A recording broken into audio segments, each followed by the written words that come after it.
people don't eat cereal anymore. You can say, well, is it because they're not eating breakfast? No, they're still eating breakfast because first off, protein's hot now, carbohydrates are a little bit out. Also, it's because processed. So Eggos are processed. Pop-Tarts are basically, their half-life is like 427 years. If North Korea pushes the button, stock up on Pop-Tarts.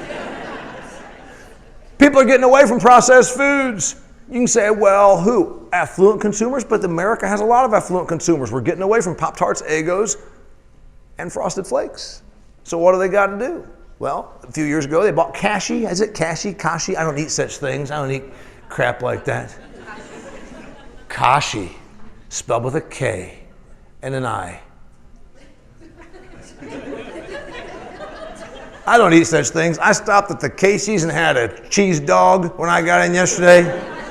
And I went to another Casey's, which is across the street from the one Casey's.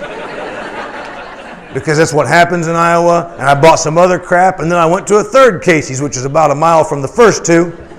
And I bought a 6-pack of Coors Banquet.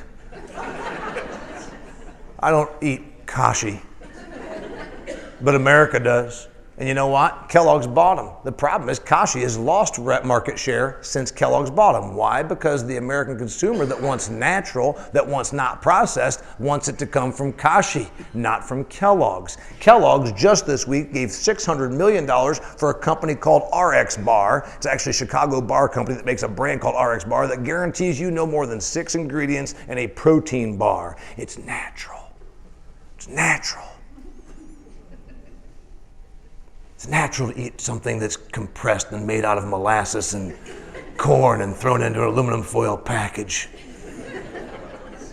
Go to A&W and get you a chili cheese dog.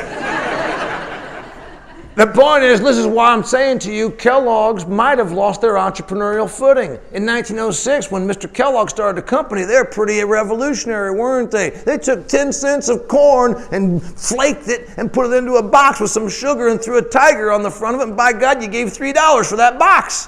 Pretty revolutionary. They can't change that product anymore.